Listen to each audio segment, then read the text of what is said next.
Shalom, shalom e boa noite a todos que assistem o programa Torá em Debate, transmitido pela TV Sião todas as terças-feiras, às 20 horas, horário de Brasília, ao vivo, desde os estúdios do Ministério Ensinando de Sião, aqui em Belo Horizonte, Minas Gerais. Eu sou o professor Matheus Andona e todas as semanas estou aqui com um assunto novo, um assunto diferente, um assunto que vai te ajudar na sua caminhada como discípulo de Yeshua, como servo do Deus de Abraão, Isaac e Jacó. E o programa de hoje é um programa especial também porque nós estamos abordando as festas de Tishrei. Em específico, nós vamos falar no programa de hoje sobre a festa de Rosh Hashanah, também chamada de Yom Teruah, ou Dia da Trombeta, Memorial da Trombeta, e também da festa do Yom Kippur. Esse programa está sendo gravado no mês de setembro de 2014, exatamente um dia antes da festa de Rosh Hashanah, também chamado de Ano Novo Judaico. Então é uma boa oportunidade, você que está me assistindo, para se preparar e entender a festa que começa agora, chamada de Rosh Hashanah, e depois, daqui 10 dias, a festa chamada de Yom Kippur, ou Dia da Expiação.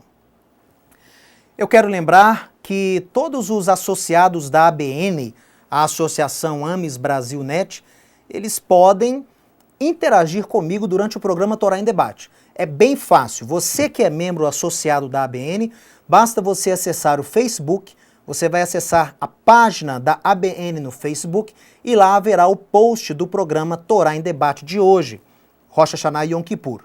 Lá você pode postar as suas perguntas ou os seus comentários e eu, ao término do programa, estarei lendo todas as participações. Então você que é da ABN, aproveite essa oportunidade e participe do programa Torá em Debate.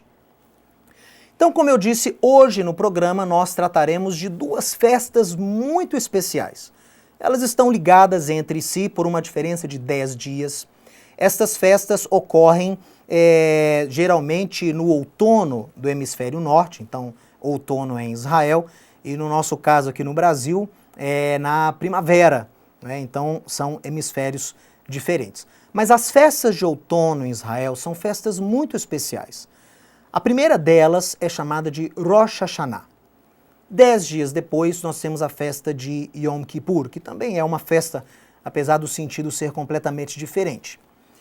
A festa de Rosh Hashanah, ou festa da trombeta, o toque, o memorial da trombeta, ela tem início no primeiro dia do 7º mês. 10 dias depois, nós temos então o dia da expiação. Então acompanhe o nosso programa especial e nós vamos discorrer um pouco aí sobre essas duas festas tão marcantes e tão interessantes para Israel e também para as nações. Veja aí na tela. Olha, Rosh Hashanah é considerado na tradição judaica o dia do juízo e Yom Kippur o dia do veredito. Lembrando que Rosh Hashanah também é chamado de Yom HaZikaron, ou dia do memorial.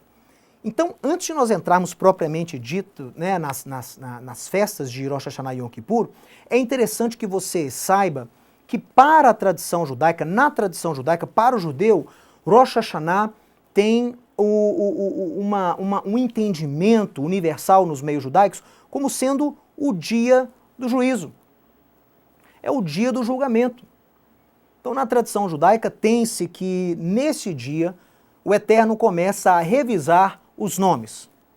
Os nomes dos que estão inscritos no livro da vida, os nomes dos que estão inscritos no livro dos perversos e os nomes que estão inscritos no livro daqueles que estão nem lá, nem cá. Aqueles que não têm o nome nem no livro dos perversos, nem no livro dos justos, mas estão num período constante de transição.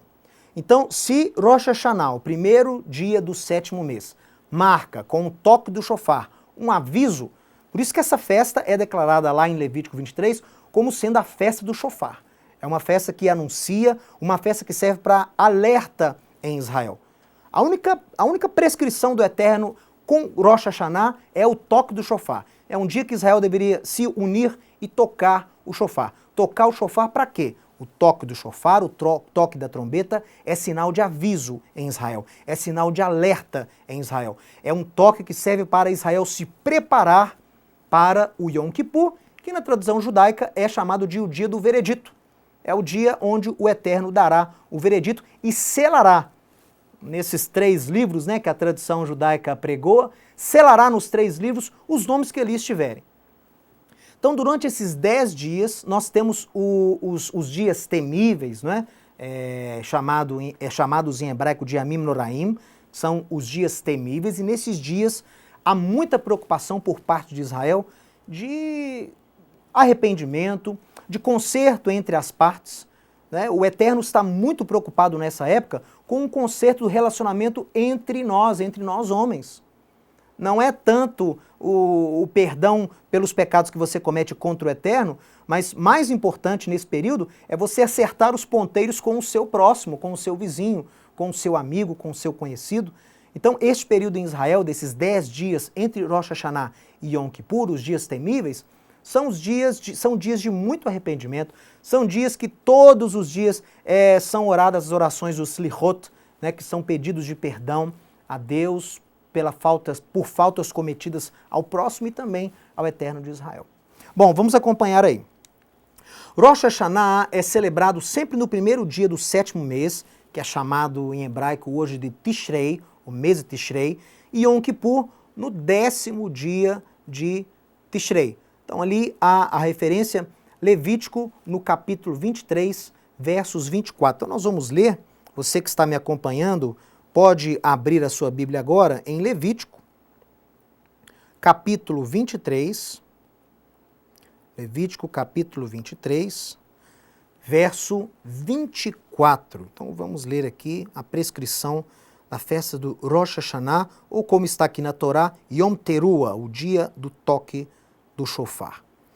Fala aos filhos de Israel, no 7º mês, no primeiro dia do mês, haverá para vós descanso solene em memorial, Zikaron, com sonido de trombetas, uma santa convocação. Nenhum trabalho servil fareis, e oferecereis oferta queimada ao Eterno. Disse mais o Eterno a Moshe: ora, o 10º dia desse mês será o dia da expiação, Yom Kippur. Tereis santa convocação e afligireis as vossas almas e oferecereis oferta queimada ao Eterno. Nesse dia não fareis trabalho algum, porque é dia da expiação, para nele fazer-se expiação por vós perante o Eterno vosso Deus. Toda alma, pois, que não se afligir nesse dia, será extirpada do seu povo. Também toda alma que nesse dia fizer algum trabalho, eu a destruirei do meio do seu povo. Então nós vemos aqui uma prescrição muito interessante a respeito de Rosh Hashanah e Yom Kippur, especificamente Rosh Hashanah, que não foi dado nenhum tipo de associação, nenhum tipo de conceito especial como ocorre nas outras festas. Então nós temos Pêssar, que nos lembra a nossa saída, a nossa libertação do Egito. Nós temos Shavuot, Pentecostes, que nos remete à dádiva da Torá no Monte Sinai. Nós temos Sukkot, que é celebrado no 14º dia de Tishrei, que celebra a presença de Deus, né, o Eterno tabernaculando em nosso meio, e nos faz lembrar do período onde nós habitávamos em tendas, nos 40 anos que saímos do Egito até Canaã.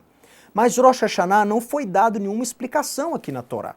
Apenas deveríamos nos unir, seria um Shabbaton, né, um dia sagrado ao Eterno, e nós deveríamos tocar o shofar. Tocar o shofar como um aviso, como um alerta, tanto a Israel como para as nações. Depois nós vamos falar um pouco sobre o que significa então o toque do shofar. Aparentemente a festa que não tem significado é uma das que tem mais significados dentre as festas do Eterno. Muito bem, vamos então continuar o nosso estudo e você pode agora acompanhar comigo na tela uma outra característica da festa ainda de Rosh Hashanah. Veja aí. Por que celebra-se então o Ano Novo no primeiro dia do 7º mês, no mês de Tishrei? Essa é uma pergunta muito comum, né?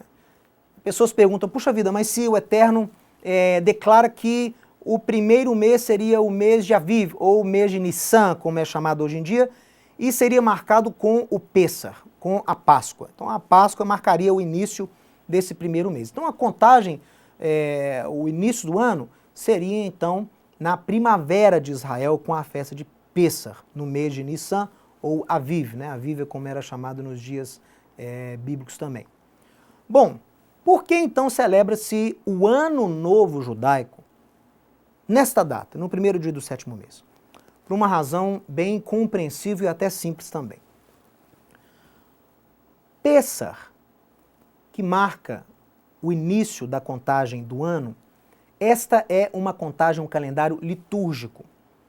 Todas as festas de Israel têm como base a festa de Pêssar. Pêssar marca a data de todas as outras festas de Israel. Pêssar, nós temos primícias, Matzot e primícias, Bikurim, depois Shavuot, depois Rosh Hashanah. Então, o Pêssar marca o primeiro mês e delimita todas as outras festas de Israel, ou seja, é a coordenação, é aquilo que permeia o calendário litúrgico. Os judeus adotaram o início do ano cívil para as pessoas, para o comércio, para os governos, para os reis, o início do ano cívil como sendo no sétimo mês, por uma razão muito simples. Porque no sétimo mês, no primeiro dia do sétimo mês, tem-se tradicionalmente o aniversário da criação. É isso mesmo. No sétimo mês, no primeiro dia do sétimo mês, Israel comemora já há milênios o aniversário de criação do homem.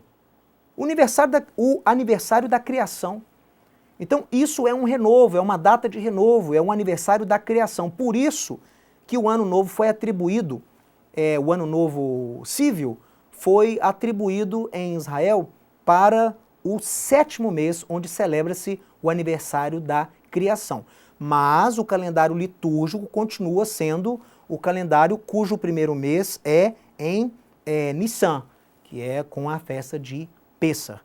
Essa tradição surgiu aí do retorno do povo de Israel do exílio na Babilônia, e deste retorno no século VI, a partir de então celebra-se este ano novo, a contagem dos anos desde a criação, né, tem sido lembrada na festa de Rosh Hashanah, no primeiro dia do sétimo mês. Então a contagem dos anos em Israel ela é feita de acordo com o aniversário da criação, que tradicionalmente é não na primavera, mas sim nas festas de Tishrei, começando com o Rosh Hashanah. Então fica uma dúvida, né, que as pessoas às vezes falam, mas por que o judeu messiânico celebra uma festa que não está na Torá, que é o Ano Novo? Não, nós, Israel, o judeu não messiânico e o messiânico também, celebra nesse dia a festa de Yom Teruah, a festa da trombeta. Associado a essa festa está o conceito também de Ano Novo judaico, o Ano Novo cívil, o Ano Novo, o aniversário da criação. Então, apesar de não ser o Ano Novo em Tishrei, uma ordenança da Torá, mas nós cremos que é uma boa tradição você lembrar o aniversário da criação no primeiro dia do sétimo mês. É uma boa tradição, né? Não conflita em nada com a Torá. Os meses continuam sendo contados a partir de Pêssar, a partir de Nissan, né? Mas nós temos a contagem dos anos desde a criação em Tishrei, com a festa de Rosh Hashanah. E olha, não há nada errado em nós acatarmos tradições boas. As pessoas que às vezes militam muito radicalmente contra tudo que não está na Torá, né, a imagem dos caraítas, né, tudo que não está na Torá, não queremos nenhum tipo de tradição. Olha, esse radicalismo é perigoso, porque nós vimos o caso de Yeshua, né, o Messias. Yeshua ia à sinagoga, segundo Lucas capítulo 4, como costume. Ele tinha o costume de ir à sinagoga todos os sábados, para aprender, para ler da Torá, para ter comunhão com seus irmãos judeus. Agora, onde está na Torá mandamento para o sujeito, para o judeu, ir à sinagoga todos os sábados? Ou sequer ir à sinagoga. Sinagoga foi uma tradição também que surgiu depois do exílio babilônico. Não tem mandamento algum. No entanto, Yeshua tinha como tradição. Nós temos lá em João capítulo 10, Yeshua celebrando a festa das luzes, uma outra festa que é puramente tradicional do povo de Israel, celebra a libertação de Israel do exército sírio-grego, né? E o milagre de Hanukkah, a rededicação do templo, Yeshua celebra a festa das luzes, Yeshua vai ao templo, sabe, do dia das festas das luzes, conforme a tradição judaica, conforme a boa tradição. Então, não adianta ficar radical demais e jogar fora todo um legado positivo e bom que Israel tem. Nós, como judeus messiânicos, aprendemos com os apóstolos. Os apóstolos permaneciam fiéis às orações do templo. Então, eles também acatavam e guardavam as boas tradições. O apóstolo Paulo fala perante o Sinédrio que ele era irrepreensível em relação à lei e às tradições dos nossos pais. Este é o judeu exemplo para mim, que sou um judeu discípulo de Yeshua. É um judeu zeloso das boas tradições e um judeu zeloso também da Torá. É claro que se existir uma tradição que confronta diretamente um princípio ou mandamento da Torá, se existir um dogma judaico que confronta a Torá, é claro que esse dogma, essa tradição eu não vou acatar. Yeshua desacatou várias das tradições judaicas da sua época que iam contra a Torá. Mas ele acatou as tradições boas também de sua época, assim também fazem os judeus messiânicos de hoje, em solidariedade a Israel, e nós também celebramos Yom Teruah, o dia da trombeta, para nós tem um significado muito especial como discípulos de Yeshua, e também Rosh Hashanah. Entramos no ano 5.775 desde a criação de Adão, desde a criação do homem. Então, no ano que esse programa está sendo gravado, será o ano novo, Rosh Hashanah, de 5.775 anos, desde a criação do homem. Acompanhem na tela. O Eterno revisa, então, segundo a tradição, os nomes escritos no livro da vida durante os 10 dias temíveis. Então, há a revisão de Deus dos nomes que estão nesses livros, chamado de Amim Noraim. E em Yom Kippur, sela novamente o livro ou os livros. E este Sefer HaHaim, o livro da vida, ele é mencionado na Torá, ele é mencionado nos profetas, ele é mencionado também nos escritos da Brit Hadashah, da Nova Aliança. Realmente existe um livro onde o Eterno escreve ali o nome dos justos. Em relação ao livro dos ímpios e ao livro dos que estão entre os dois, eu não posso afirmar, mas que há referências bíblicas para o livro da vida, há. Veja aí na tela comigo. Agora, pois, perdoa-lhe o pecado, ou se não, risca-me peço do teu livro que escreveste. Então disse o Eterno a Moshe, riscarei do meu livro todo aquele que pecar contra mim. Vai, pois, agora e conduze o povo para onde te disse, e eis que o meu mensageiro, o meu anjo, irá diante de ti. Porém, no dia da minha visitação, vingarei neles o seu pecado. Mais uma vez, quando o Eterno ameaça destruir o povo de Israel por causa dos seus pecados, Moisés, intercede pelo povo, e ele pede, olha, se o senhor não quiser ir com esse povo, que o senhor não perdoar os pecados deles, risca-me, peço do teu livro, do livro que escreveste. E o Eterno responde, riscarei do meu livro quem pecar contra mim. Então existe sim um livro e existe também a tradição de riscar-se desse livro aquelas pessoas que afrontam, que se colocam contra o Eterno de Israel. Este tipo de ensino é muito incomum nos meios cristãos, mas muito presente nos meios judaicos, principalmente na época de Rosh Hashanah. É uma época que a gente, o judeu, ele tem uma introspecção muito grande. É uma época, quando começa o mês de Elul, que é o último mês, né, antes de Rosh Hashanah, antes de Tishrei, nós temos essa preocupação de consertarmos relacionamentos, de procurarmos pessoas que nos ofenderam, pessoas que nós ofendemos, de tentar reconciliar com essas pessoas. É um momento onde pais ligam para filhos que não se falam há muito tempo, filhos conversam com pais novamente, pessoas, colegas que haviam brigado, fazem as pazes. Então, todos os anos nessa época, há muita cura entre os relacionamentos do povo judeu. É uma tradição muito boa.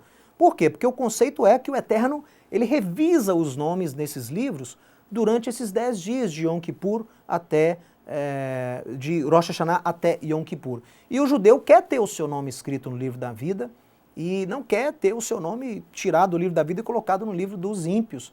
Então aí ele faz a questão de consertar todos os relacionamentos. E importante, hein, pessoal? O relacionamento que é mais importante o judeu fixar e consertar é aquele com o seu próximo. Além, é claro, dos pecados que ele comete contra Deus, mas entre Rosh Hashanah e Yom Kippur, nós tentamos acertar os ponteiros com o nosso próximo. Muito interessante. Veja aí uma outra passagem onde o Sefer HaChaim, o livro da vida, é mencionado. A ti, fiel companheiro de jugo, também peço que as auxilies, pois juntas se esforçam comigo no Evangelho, também com Clemente e com os demais cooperadores meus, cujos nomes se encontram no livro da vida, Sefer HaChaim, carta do apóstolo Paulo aos Filipenses. Então, mais uma vez, uma menção neotestamentária da existência do livro da vida. Veja uma outra menção aí em Apocalipse. Então se abriram os livros, ainda outro livro, o livro da vida foi aberto, e os mortos foram julgados segundo as suas obras, conforme o que se achava escrito nos livros. E se alguém não foi achado inscrito no Sefer HaChaim, no livro da vida, esse foi lançado para dentro do lago de fogo. Então, mais uma vez, Deus executando juízo com o livro da vida em mãos. Então, mais uma vez, prova da existência desse livro e de como esse livro é usado pelo Eterno na época de juízo, que é a época que nós entramos agora, em Rosh Hashanah.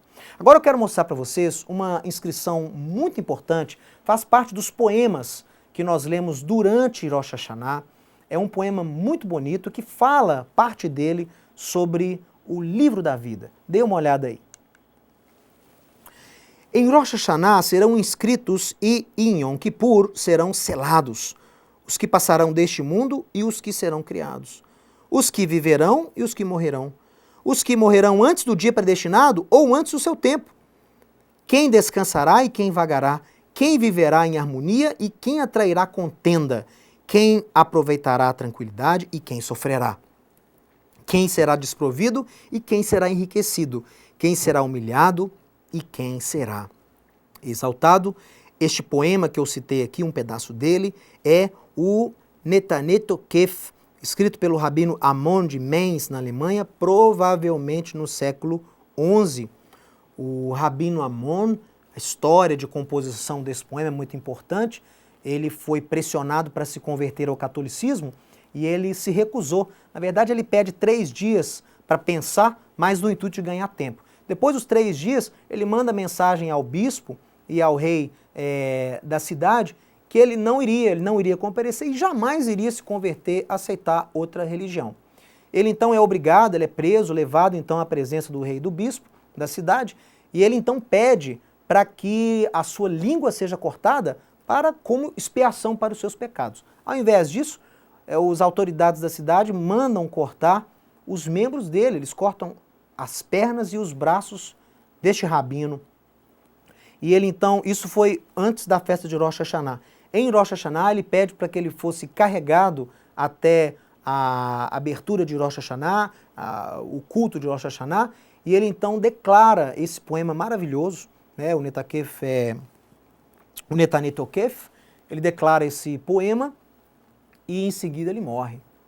Então esse poema acaba sendo perpetuado aí na tradição judaica, por isso que ele é entoado em Yom Kippur. Poemas são maravilhosos, né?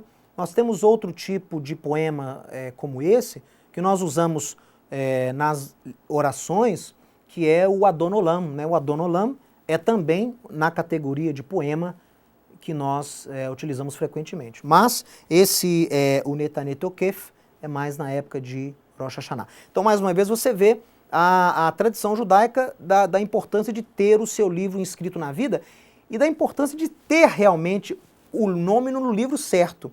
Porque ali são determinados aqueles que vão ter sucesso no ano vindouro e aqueles que vão ter fracasso. Aqueles que vão morrer, aqueles que vão viver, aqueles que vão morrer antes da data predestinada, né? Aqueles que vão ter saúde, aqueles que vão ter alguma doença. Então, a tradição judaica, essa época é uma data decisiva.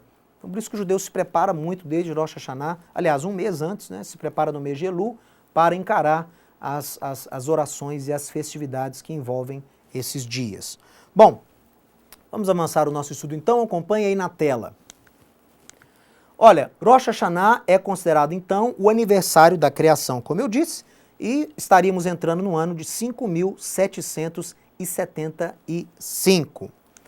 A festa que aparentemente ela é sem razão de celebração, mas que para nós, discípulos de Yeshua, tem uma conexão fantástica feita pelo apóstolo Paulo, lá em 1 Tessalonicenses, no capítulo 4, versos 13 a 18. Então, se você puder abrir comigo a sua Bíblia, abra na carta do apóstolo Paulo, Rabino Shaul, lá em 1 Tessalonicenses, no capítulo 4, verso 13. Veja só o que o apóstolo nos ensina a respeito do toque do chofar.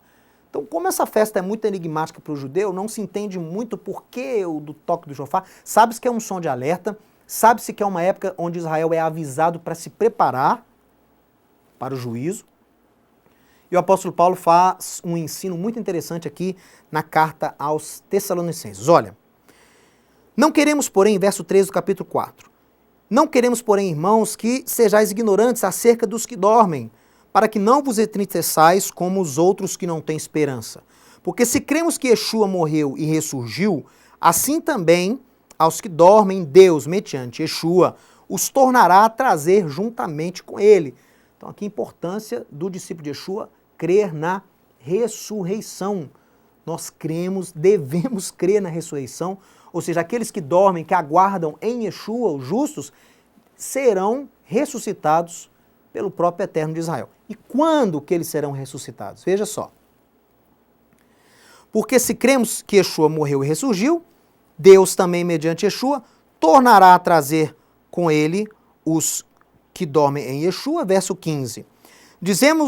Dizemo-vos, pois, isto pela palavra do Eterno, que nós, os que ficarmos vivos para a vinda do Senhor, aí referindo-se à vinda do Messias, de modo algum precederemos os que já dormem, porque o Senhor mesmo descerá do céu, referência a Yeshua, com grande brado, a voz do arcanjo, ao som do chofar de Deus. Olha aí, uma referência direta a Rosh Hashanah, a Yom Teruah, ao som do chofar de Deus, e os que morreram no Messias ressuscitarão primeiro. Depois nós, os que ficarmos vivos, seremos arrebatados juntamente com eles nas nuvens para nos encontrarmos com o Senhor nos ares. E assim estaremos para sempre com o Senhor. Ou seja, o Rabino Shaul conecta a festa de Rosh Hashanah, o evento onde se toca o shofar em Israel, com o retorno do Messias. Com o retorno do Messias, ou como sendo um aviso do retorno do Messias. Então isso é fantástico para todo judeu discípulo de Yeshua, e você que não é judeu, mas serve também Yeshua, você sabe que essa festa, Rosh Hashanah, é um prelúdio, é um anúncio, é um memorial da vinda gloriosa do nosso Mashiach. E nessa vinda gloriosa de Yeshua, seria a sua vinda como rei, os mortos nele ressuscitarão primeiro. É uma festa que anuncia a ressurreição, uma festa que anuncia o reinado de Yeshua vindo sobre a terra. Então, Rosh Hashanah tem mais do que ser celebrada pelo judeu discípulo de Yeshua e também por todo discípulo de Yeshua. Eu diria também para os seus servos não judeus, para a igreja cristã. É uma festa que com muito simbolismo, né, que ajuda, que contém ensinos sobre o juízo, sobre a volta de Yeshua, sobre o reino de Deus. Então, ensinos propícios e que são muito oportunos serem ministrados durante esta época. Oxalá, se a igreja cristã celebrasse Rosh Hashanah todos os anos, com Yom Kippur e Sukkot, como festas do Eterno, para se lembrar todos os anos desses conceitos, né? A gente vê no mundo cristão uma grande confusão em relação a esses conceitos. Ressurreição, vida eterna. O cristão acha que morre e vai para o céu, vai morar no céu eternamente com Deus. Quer dizer, jogou fora toda a ressurreição, jogou fora todo o ensino apostólico e dos profetas sobre o mundo vindouro, sobre o Acharit Hayamim, sobre os dias vindouros, sobre a restauração do mundo, sobre a ressurreição, sobre o reino de Yeshua, enfim, jogou fora tudo. Então, uma ótima oportunidade para você, na sua comunidade, você que é cristão, que está me ouvindo, celebre essa festa, faça um memorial dessa festa e ensine os conceitos que são ensinados durante esta época. Acompanhe na tela comigo, veja aí. Veja, 4 coisas são celebradas em Rosh Hashanah. A soberania do Eterno como Rei da criação, a nível individual, coletivo e universal, a voz do shofar, Kol Shofar, a preparação para o dia do julgamento, o dia do veredito, o julgamento Rosh Hashanah, o veredito Yom Kippur, e também é lembrado nessa época Akedah de Isaac, é o quase sacrifício de Isaac, e o Hinene, lá de Samuel, para o sacerdote Eli. Então são duas referências que são lidas em Rosh Hashanah, que é a Gênesis 21 e também 1 Samuel capítulo 1, porque mostra esses dois eventos, né, de pessoas que foram chamadas e testadas por Deus e que ambas responderam, Hinene, eis-me aqui eterno. Então esse mesmo tipo de ensino é dado em Rosh Hashanah, o nosso reconhecimento da soberania do Eterno e a nossa disposição em servi-lo. Não basta crer no Eterno. Rosh Hashanah nos mostra isso. Não basta crer no Eterno. Acreditar, o adversário também acredita. Não basta acreditar. Tem que obedecer. Tem que ser fiel.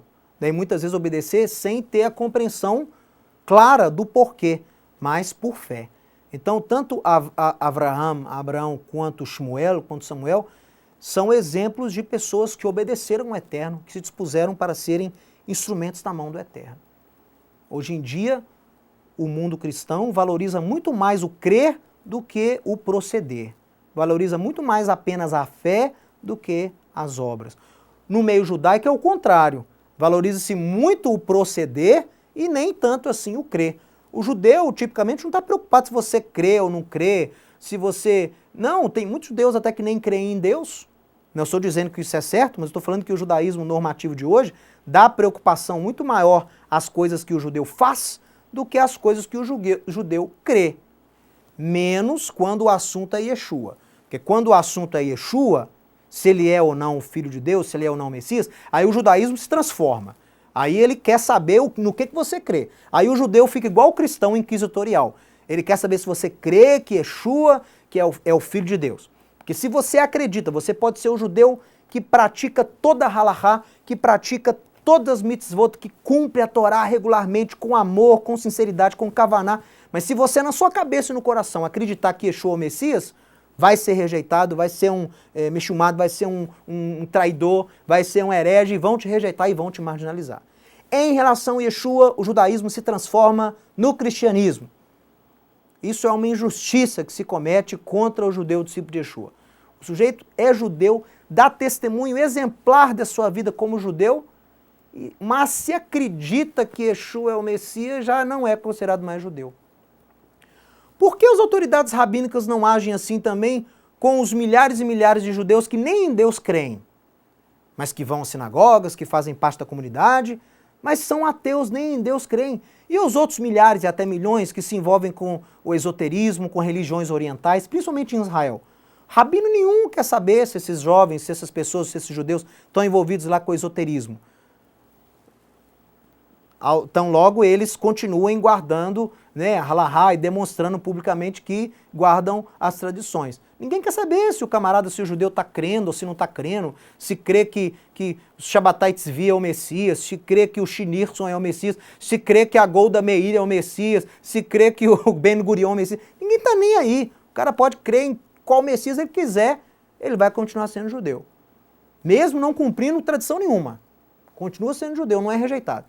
Agora, se o camarada é um judeu exemplar e acredita que Yeshua é o Messias, aí a casa cai. Aí a rejeição é completa.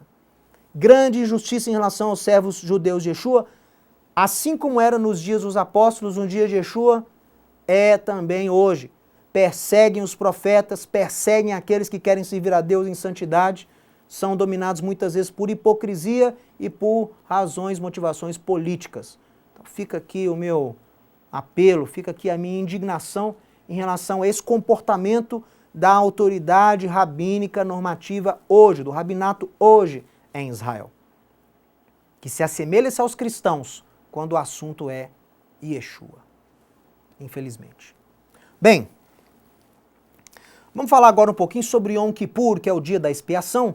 Então, no primeiro dia do 7º mês é a festa de Rosh Hashanah, a festa das trombetas, é anunciado o juízo de Deus, tem-se então a conferência, né, a avaliação dos nomes que estão inscritos nos livros de Deus, e Yom Kippur é feito o veredito e sela-se então aqueles nomes. Por isso que Yom Kippur é o dia da expiação, é talvez o dia mais sagrado para o judeu, aquele judeu que nunca vai na sinagoga, aquele que eu falei que é esotérico, que nem em Deus crê, No Yom Kippur ele vai na sinagoga, no Yom Kippur ele vai pagar para ter ali o seu assento à frente, vai participar de todas as orações, vai fazer o jejum prescrito na Torá, que ele não pode, tem que afligir a alma, então os rabinos disseram que esse afligir aí significa um jejum completo de comida e bebida. Ele vai fazer tudo, ele vai lá na sinagoga, não vai comer, não vai beber, não vai usar peças de couro, porque o couro é associado a conforto.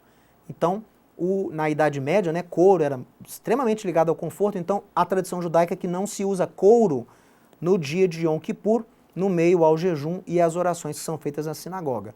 Geralmente o judeu vai usar um terno, geralmente é um terno preto, uma camisa clara, e ele não vai usar sapatos, né? Não vai usar sapatos nem cintos. Geralmente eles usam algum tênis de lona, é o mais comum, são tênis de lona que são usados durante o Yom Kippur. Bem, então acompanha aí. Yom Kippur, o dia da expiação, referência para você Levítico capítulo 16 e também Atos capítulo 27, verso 9, o apóstolo Paulo referindo-se ao dia do jejum, é um outro nome para Yom Kippur. O que nós temos no Yom Kippur? Os conceitos. Nós temos que é um dia de pecados, de perdão de pecados coletivos e corporativos. É um dia que o Eterno perdoa os pecados da nação, os pecados que a nação comete contra o Eterno. Não é muito pecado individual, né? Mas é muito pecado da nação coletivo contra o Eterno. Então você imagina, né? Israel é abençoado se arrependendo uma vez pelo menos no ano pelos pecados como nação cometidos contra o Eterno. Imagina se outras nações de discípulos de Yeshua guardassem o mesmo princípio, se reunissem uma vez por ano e se arrependessem pelos pecados que a sua nação cometeu contra Deus. Eu acho que muitas nações seriam curadas se o povo de Deus se unisse pelo menos uma vez por ano e em conjunto pedisse perdão pelos pecados da nação, pela corrupção, pela violência, pela roubalheira, pela abominação aos princípios de Deus. Então o justo, ele pode servir de expiação para o injusto. O justo serve de expiação pelos pecados do injusto, do ímpio. Basta você ver a referência de Abraão tentando salvar a cidade de Sodoma e Gomorra da destruição. O Eterno concorda que se houvesse ali 10 justos, ele não iria destruir a cidade. Então o justo, olha aí o princípio judaico, hein? O justo pode servir de expiação para o ímpio, pelo pecado do ímpio. Então, isso nós somos lembrados em Yom Kippur. Veja aí na tela.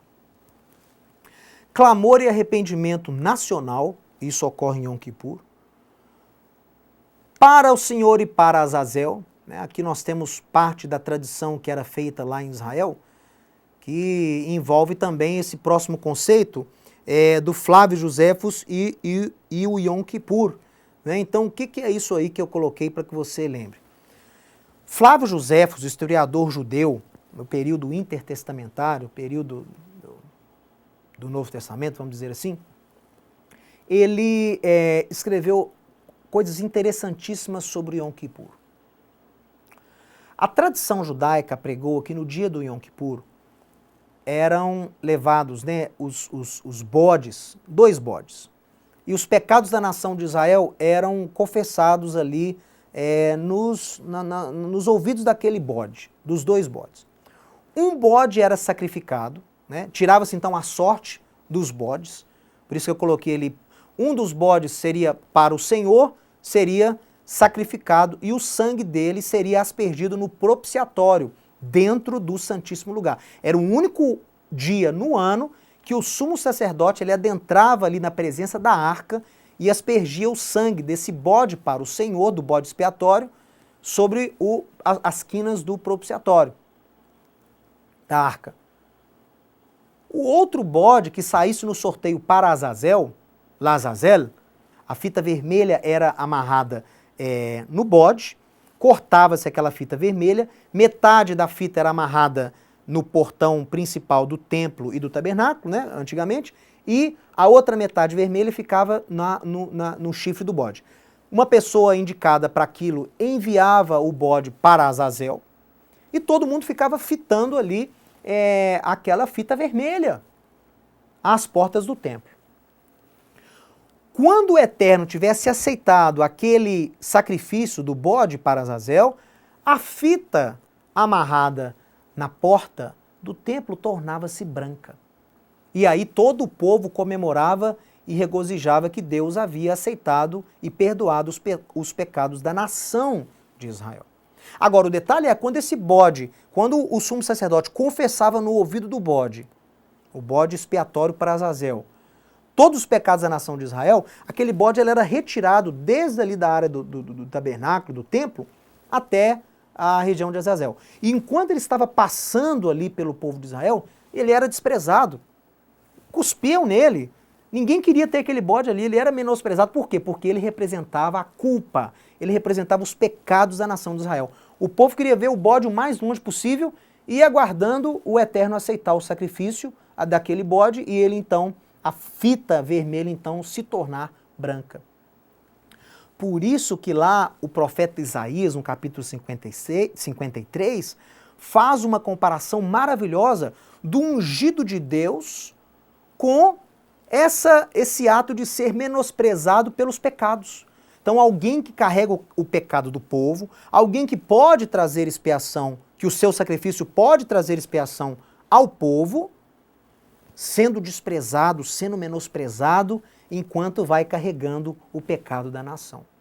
Se você ler Isaías no capítulo 53, é exatamente esse tipo de imagem daquele bode expiatório de Azazel que o profeta descreve ali no capítulo 53 em relação ao Mashiach, em relação à obra que o Mashiach faria de entregar a sua vida pelo perdão dos pecados do seu próprio povo e também de toda a humanidade.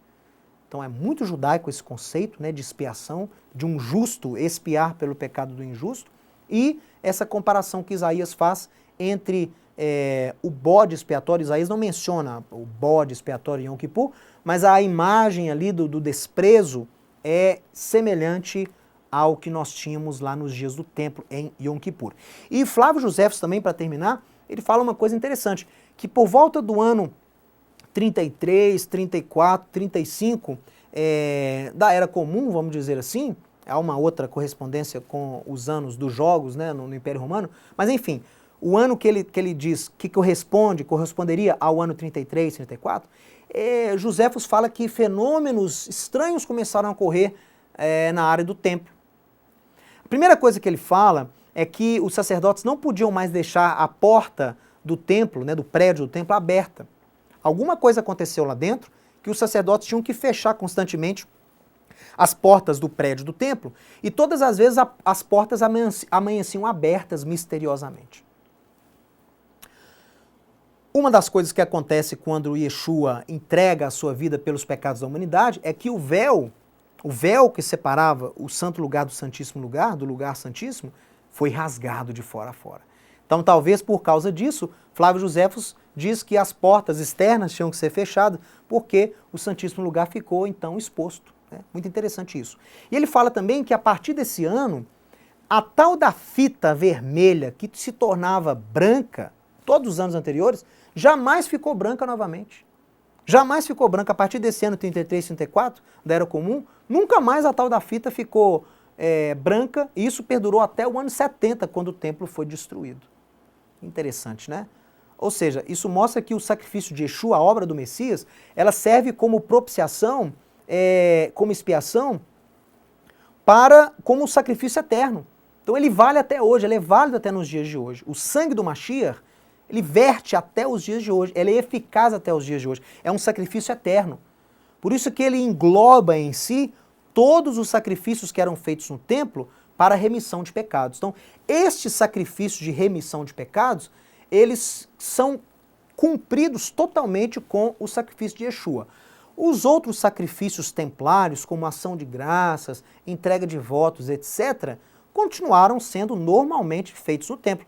Inclusive Paulo, depois de nascido de novo, como servo de Yeshua, vai e leva 4 judeus crentes e faz uma oferenda no templo para a entrega do voto que eles haviam feito.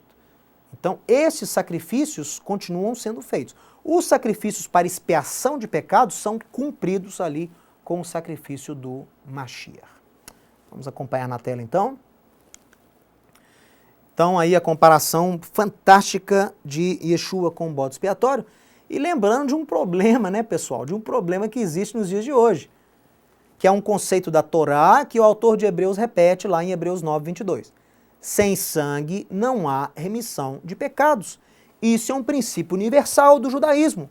Se não há sangue, não pode haver remissão de pecados. Como o templo foi destruído no ano 70, não se tem mais sacrifícios, como que os rabinos podem explicar a possibilidade do judeu ter os seus pecados perdoados? Não tem mais templo, não tem mais sangue de animais ali vertendo no altar. Como que o judeu, então, desde o ano 70 até hoje, está tendo o seu pecado perdoado diante do Eterno? Por isso que eu digo, pessoal, crer na obra do Mashiach, crer no sacrifício de Yeshua, conforme Isaías 53, é necessidade para Israel. Não é comodidade, é necessidade, porque o princípio continua válido até hoje. Sem sangue não há remissão de pecados. O judeu que crê no sacrifício de Yeshua, do Mashiach, ele está amparado. Por quê? Porque o sangue do Mashiach verte até hoje. O sacrifício do Mashiach é válido até hoje, é um sacrifício eterno. Ele foi moído pelas nossas transgressões. O castigo que estava sobre ele nos traz a paz. Então as palavras do profeta, elas ensinam que este sacrifício traz remissão, traz expiação para todo judeu, independente se há ou não templo. Agora, o judeu que não crê em Yeshua, na obra de Yeshua, fica aí numa sinuca de bico, como nós dizemos aqui em Minas. Por quê? Não há explicação válida de como o judeu pode ter o perdão de seus pecados. Os rabinos podem dizer que, olha, não, a tzedakah, a kavaná e a trumá, né? Quer dizer, a oferenda, o bem ao próximo, a oração, as boas práticas vão servir de expiação para você. Tudo isso é muito bonito, não é mais do que obrigação do judeu fazer tzedakah e ter kavaná e fazer tefilá e orar. Mas essas coisas não expiam pecados, essas coisas não dão remissão de pecados, não adianta. Então, sim, o judeu tem que ter misericórdia, o judeu tem que fazer tzedakah, o judeu tem que tratar bem o próximo, orar constantemente, mas sem sangue não há remissão de pecados. Este é o princípio da Torá. Eu quero mostrar para você agora algumas fotos que eu separei aqui que mostram Israel nos dias de Rosh Hashanah e Yom Kippur. Israel é o único no mundo. Por ser uma nação judaica, todo o país para completamente em Yom Kippur. É uma cena que não se acha em lugar nenhum do mundo. O país para. O país para no dia de Yom Kippur. As pessoas vão andando às sinagogas, se vestem de branco, simbolizando a remissão, a expiação, fazem as suas orações, né? As pessoas têm muito medo, inclusive, de morrer no dia do Yom Kippur. É um dia que, assim, eu digo, bem pesado em Israel, né? Porque é o veredito, é o juízo, veredito do juízo do Eterno, onde os nomes são selados. Então, aquela pessoa que passou Yom Kippur em Israel e Rosh Hashanah teve uma experiência única. Então eu quero dar um gostinho disso para você agora através de fotos. Veja aí a primeira foto. Isso aqui é uma tradição que é feita no mundo judaico, não só em Israel, chamada de Tashlir. Tashlir é quando o judeu, né, no dia de Rosh Hashanah, ele joga em alguma água corrente pedaços de pão. E esses pedaços de pão simbolizam o pecado. Então, como aquela água ali a água vai levar embora aqueles pedaços de pão, também o Eterno leva embora, mediante o arrependimento e o conserto, leva embora os pecados da nação de Israel. Então é algo simbólico que o judeu faz, né, o Tashlir, isso é muito tradicional. No dia de Rosh Hashanah, joga-se então ali pães em águas correntes. Então coloquei uma foto aí do Tashlir. Bom, o judeu messiânico faz Tashlir, você pode me perguntar. Uns fazem, outros não. Acho que o judeu discípulo de Yeshua, quando ele crê e faz parte do sacrifício do Mashiach, então ele sabe quem que levou os pecados dele embora, né? Quem que tomou sobre si os seus pecados, então fica um pouco sem sentido essa parte da água levando o pecado embora, né? Mas não deixa de ser um símbolo interessante, mas o judeu messiânico não costuma muito fazer essa tradição do Tashlir, não. Mas é uma tradição interessante. Bom, essa próxima foto aí que eu estou mostrando para vocês é do centro de Jerusalém. Essa foto eu tirei eu tirei não, eu peguei da internet, alguém tirou, né? Porque Yom Kippur, você não pode, não tem carros andando, você vê aí, não pode circular carro nenhum, não pode circular ônibus, transporte, para tudo, o país para completamente. Então essa foto mostra, eu peguei da internet, essa foto mostra como fica um deserto realmente as ruas. É o único dia do ano em que não tem carro nenhum no país inteiro. Isso é uma rua do centro de Jerusalém. Veja aí como fica, olha. Aqueles que são menos religiosos, né, vão passear nas ruas, vão andar de bicicleta, mas os mais religiosos vão simplesmente à sinagoga. Essa aí é uma das avenidas mais movimentadas de Israel. E no dia do Yom Kippur fica completamente deserta e as crianças aproveitam aí para andarem de bicicleta. E aí a tradição de se vestir de branco também no Yom Kippur, simbolizando o perdão do Eterno, né? A tradição de se vestir de branco. Essa foto é muito interessante. Os mais ortodoxos têm uma cerimônia chamada Capará. Capará vem de Yom Kippur, né? Expiação. Eles pegam uma galinha, ou branca ou preta, degolam essa galinha e rodam essa galinha e o sangue da galinha vai ali aspergindo nas pessoas. E eles também fazem uma coisa parecida, eles transferem o pecado da nação, o pecado individual, para a galinha. Degolam a galinha e fazem essa tradição do capará. Bom, isso aí é um desespero, é uma solução, é uma tentativa ali extrema de ter aquele princípio que eu disse aplicado, sem sangue não há remissão de pecados. Então eles tentam fazer aquilo ali, só que é uma coisa meio fora de contexto, porque não se tem o templo, não se tem o altar, não se tem a figura do Cohen, Cohen Agadol, o sumo sacerdote. Então fica uma coisa querer fazer um capará, querer fazer isso em alusão a Yom Kippur, aos sacrifícios do templo, eu acho que é uma coisa um pouco distante da realidade. Mas eu estou mostrando aqui para te mostrar que isso aí é feito em alguns meios ultra-ortodoxos. Veja aí uma outra foto, olha, fazendo capará na mulher, né? A mulher também faz capará, olha aí. Aí a mulher vai ali, está orando, está confessando os pecados, daqui a pouco ela vai degolar a galinha e aspergir o sangue ali, por isso que cobriram ali na lateral, para que não suje muito. Bem, tem que mostrar porque estamos estudando sobre Rosh Hashanah e Yom Kippur. E o cumprimento que nós damos em Rosh Hashanah, que é muito especial, é este que está na tela. Veja aí, você já pode cumprimentar o seu amigo, né, no Rosh Hashanah, que é Ketivá Vechatimá Tová, que traduzindo seja que você tenha uma boa escrita e que o seu nome seja escrito e também selado, né? Ketivá Vechatimá Tová, que o seu nome seja escrito e selado, uma alusão, né, na inscrição dos nossos nomes no livro da vida. E eu acrescentei ali, nós judeus messiânicos, sim, nosso nome será inscrito e selado através do sangue e da obra de Yeshua, o nosso Messias. Por isso eu quero desejar a todos vocês um abençoado Shana Tová, um abençoado ano de 5.775.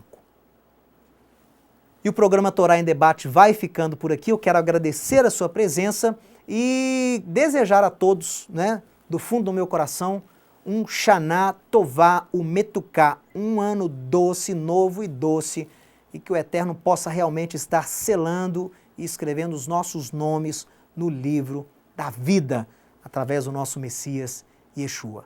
A todos meu caloroso Shalom, Shana Tová, e até o nosso próximo programa Torá em Debate.